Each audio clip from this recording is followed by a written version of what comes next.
Assalamualaikum warahmatullahi wabarakatuh. Breaking news. Pemerintah Indonesia resmi mengesahkan Peraturan Pemerintah Nomor 28 Tahun 2025. Ini bukan sekedar regulasi, ini adalah sinyal yang positif dan sangat kuat bahwa Indonesia siap tancap gas menuju masa depan teknologi digital. Jadi di balik PP ini tersembunyi angin segar bagi dunia teknologi, dari blockchain, Web3, NFT, hingga smart contract. Pertanyaannya, apakah kita siap masuk ke era baru ini? Atau tetap jadi penonton di tengah revolusi digital? Sekarang bayangkan ini, teknologi yang dulu cuma dibicarakan di ruang-ruang seminar internasional, kini sudah diakui secara resmi oleh pemerintah kita. Dan bukan hanya di bidang keuangan, ini mencakup pendidikan, pemerintahan, seni, hukum, dan juga banyak lagi. Nah, saya akan jelaskan secara singkat apa isi dari PP 28 2025 ini ya yang berhubungan dengan teknologi yang sedang kita bicarakan. Jadi, PP ini merupakan regulasi baru yang mempermudah startup digital untuk buka usaha di Indonesia. Di dalamnya, pemerintah secara eksplisit mengakui pengembangan teknologi blockchain sebagai kegiatan usaha yang sah dan bisa mendapatkan izin resmi. Ini artinya bukan cuma bank atau fintech yang dapat panggung, tapi semua pengembang teknologi digital, termasuk yang bermain di ranah non-keuangan. Pasal 186 secara khusus menyebut aktivitas pengembangan teknologi blockchain, pengembangan kecerdasan buatan, penyediaan identitas digital, dan bahkan penerbitan piranti lunak sebagai bentuk usaha yang diakui dan bisa mengakses perizinan resmi melalui OSS.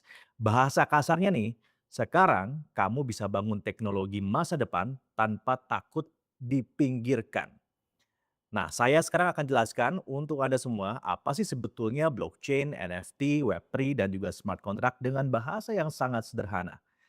Sekarang kita mulai dari blockchain dulu. Apa itu blockchain? Anda bayangkan sebuah buku besar digital yang dicatat bersama-sama oleh banyak orang.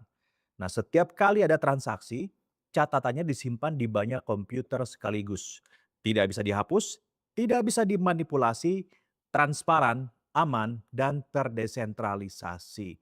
Jadi ini adalah teknologi pengolahan data yang super canggih. Analoginya, bayangin kamu punya buku kas RT, tapi semua warga memegang salinannya. Nah, makanya si RT kan nggak bisa main-main, karena kalau main-main mengubah data dari buku kas tersebut, semua orang akan tahu. Kalau ada satu orang yang coba ubah angka, maka semua warga langsung tahu ada yang curang. Gagal untuk memanipulasi. Inilah kekuatan dari blockchain. Kejujuran yang dijaga bersama. Manfaatnya, blockchain itu menjamin transparansi dan keamanan data, cocok untuk dunia yang makin digital dan penuh manipulasi data. Tidak hanya untuk transaksi uang, tapi juga untuk pencatatan aset, hak kepemilikan, dan juga bahkan kalau kita mau tarik ke industri yang lebih dekat dengan kita, hasil panen, hasil pertanian, hasil industri, dan juga lainnya. Contoh implementasi saat ini, blockchain ya sudah banyak digunakan di sektor logistik untuk pelacakan rantai pasok secara real time oleh perusahaan seperti misalnya IBM dan juga Maersk. Di bidang kesehatan, beberapa rumah sakit besar di Eropa dan juga Amerika Serikat sudah menggunakan blockchain loh untuk menyimpan rekam medis pasien secara aman dan terenkripsi. Nah, ke depan gagasan blockchain ini bisa macam-macam pengembangannya. Misalkan Indonesia bisa bikin sistem yang kita cita-citakan bersama, yaitu e-voting nasional berbasiskan blockchain. Karena setiap suara akan terekam dan tidak bisa diubah. Pemilu jadi jauh lebih aman dan juga transparan. Tidak ada lagi kecurigaan ataupun juga sengketa hasil. Bahkan di level desa, pemilihan kepala desa bisa dilakukan dari rumah, cukup dari aplikasi atau pencatatan distribusi bantuan sosial juga bisa. Bisa transparan, tidak bisa ditilep oleh siapapun. Enak kan? Bayangkan kalau misalnya Anda melakukan pemilu, nyoblosnya nggak usah jauh-jauh pergi ke TKP, cukup buka handphone dan kemudian Anda bisa melakukan pemilihan umum. Kemudian yang kedua, apa itu Web3? Nah, saya coba jelasin lagi dengan bahasa yang lagi-lagi sederhana. Web3 adalah evolusi dari internet itu sendiri. Kalau Web 1 atau Web 1 itu hanya bisa baca, Web 2 kita bisa baca dan juga tulis seperti misalnya sosial media, ataupun juga kalau kita membuat konten dan seterusnya, istilahnya interaktivitas ya adalah fitur kompleks dari Web 2. Maka Web3 memungkinkan kita untuk bisa membaca, bisa menulis, dan memiliki datanya, memiliki kontennya, memiliki isinya. Analoginya begini, bayangin media sosial. Di web tuh kamu posting konten, ya di Instagram, di TikTok, ataupun juga di YouTube seperti sekarang ini. Tapi tanpa kita sadari, platform kan yang punya semua datanya. Kontennya kan kita setor ke platform. Nah, kalau di Web3 beda. Kamu posting, dan ketika kamu posting, maka konten itu akan punya kamu sendiri. Datanya akan menjadi data kita sendiri. Kita bisa bawa data ini ke platform lain, bahkan juga bisa dijadikan sebagai aset. Manfaatnya, Web3 mengembalikan kontrol data, kontrol konten, kontrol isi dari internet itu ke tangan pengguna. Sehingga data, identitas, ataupun juga bahkan pendapatan dari internet itu bisa kita miliki sendiri. Nggak lagi tergantung sama platform raksasa. Nah, ini juga bukan hanya untuk sekedar konsumen, tetapi juga pemilik dan juga penerima manfaatnya bisa sama-sama mendapatkan benefit dari Web3 ini. Contoh implementasi saat ini ya, platform seperti Lens Protocol ataupun juga Forecaster sudah menjadi jejaring sosial Web3 tempat pengguna bisa mengontrol dan juga memonetisasi datanya sendiri. Bahkan domain seperti .eth dan juga sistem identitas digital terdesentralisasi sudah digunakan ribuan pengguna untuk mengakses layanan Web3 tanpa login tradisional yang kita pahami selama ini. Contoh pengembangan ke depan nih, Indonesia bisa mendorong lahirnya platform sosial media lokal berbasis Web3, di mana pengguna punya kendali penuh atas data dan juga bisa mendapatkan penghasilan langsung dari kontennya. Atau sistem pendidikan online yang mengizinkan siswa untuk menyimpan portofolio digital mereka sendiri tanpa tergantung pada lembaga. Beres dengan Web3, saya beralih ke NFT. Apa itu NFT dengan bahasa sederhana? NFT adalah kepanjangan dari non-fungible token, yaitu suatu bukti kepemilikan digital yang tidak bisa digandakan. Bukan cuma soal gambar lucu atau memes ya, NFT juga bisa dipakai untuk segala jenis sertifikat. Analoginya misalnya begini, kalau dulu yang punya lukisan Mona Lisa itu kan lukisannya banyak nih di-copy, kemudian juga dijadikan sebagai aset digital. Ya, kita nggak tahu siapa yang punya aslinya.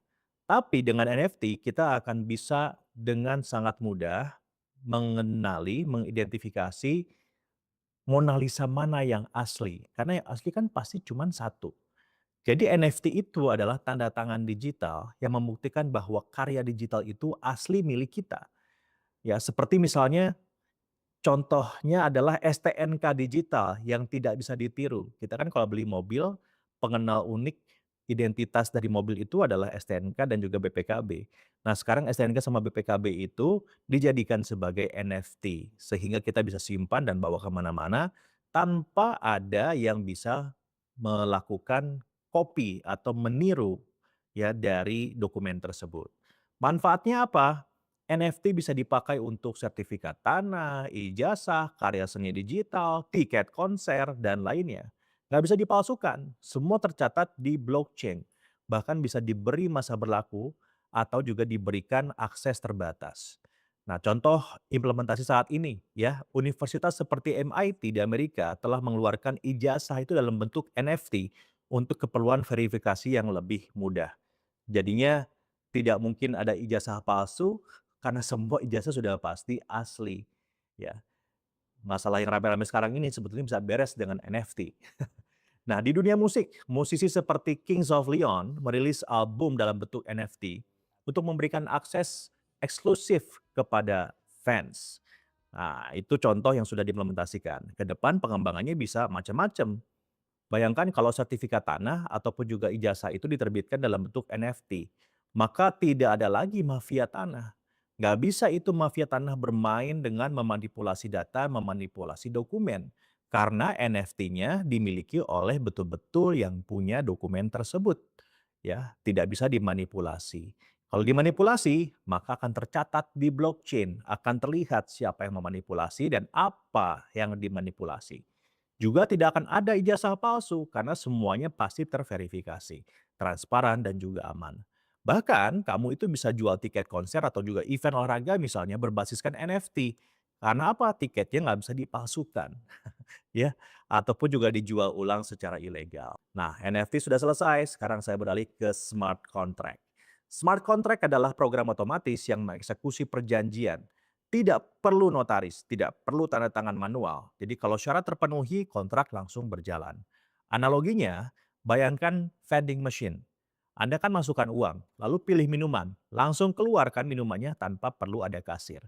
Nah, smart contract itu bekerja seperti analogi tersebut. Tapi untuk urusan yang tentunya lebih kompleks, misalnya sewa rumah, kontrak kerja, hingga pelunasan utang misalnya. Manfaatnya apa dengan mengimplementasikan smart contract ini? Mengurangi birokrasi, meningkatkan kepercayaan dan mempercepat proses hukum. Bayangin, kontrak sewa, jual beli, bahkan asuransi bisa otomatis tanpa ribet. Karena kekuatan sistem ini tidak perlu pihak ketiga yang menahan dana, minta upeti, minta fee, semuanya serba otomatis. Ya, contoh implementasi saat ini adalah platform seperti Ethereum yang telah digunakan untuk membuat ribuan atau bahkan mungkin puluhan ribu smart contract yang mendukung sistem pinjaman terdesentralisasi atau DeFi, crowdfunding, dan juga bahkan asuransi pertanian berbasis cuaca di Afrika. Kalau kita implementasikan ya dalam masalah kehidupan kita sehari-hari ke depan, dengan smart contract ini maka Indonesia bisa membuat platform kontrak kerja otomatis berbasiskan smart contract untuk freelancer misalnya atau UMKM. Jadi pembayaran langsung cair kalau pekerjaan selesai dan juga disetujui.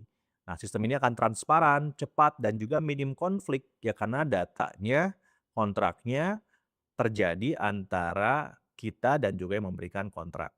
Ya, atau sistem bagi hasil pertanian, ya baik petani, koperasi dan juga investor semua terikat otomatis dalam satu rantai yang adil dan juga bisa dilacak, tidak bisa dirubah, tidak bisa dimanipulasi. Tetapi kawan-kawan semua, implementasi dari teknologi yang tadi saya sebutkan itu bukan tidak ada tantangan, ya. Ada banyak tantangannya.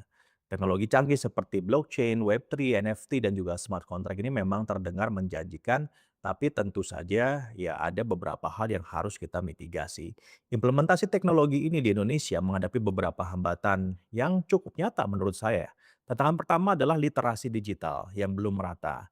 Ya banyak masyarakat yang belum memahami istilah-istilah yang saya sebutkan ini, ya saya pun kan harus menjelaskan dengan bahasa yang sederhana ya, apalagi cara menggunakannya.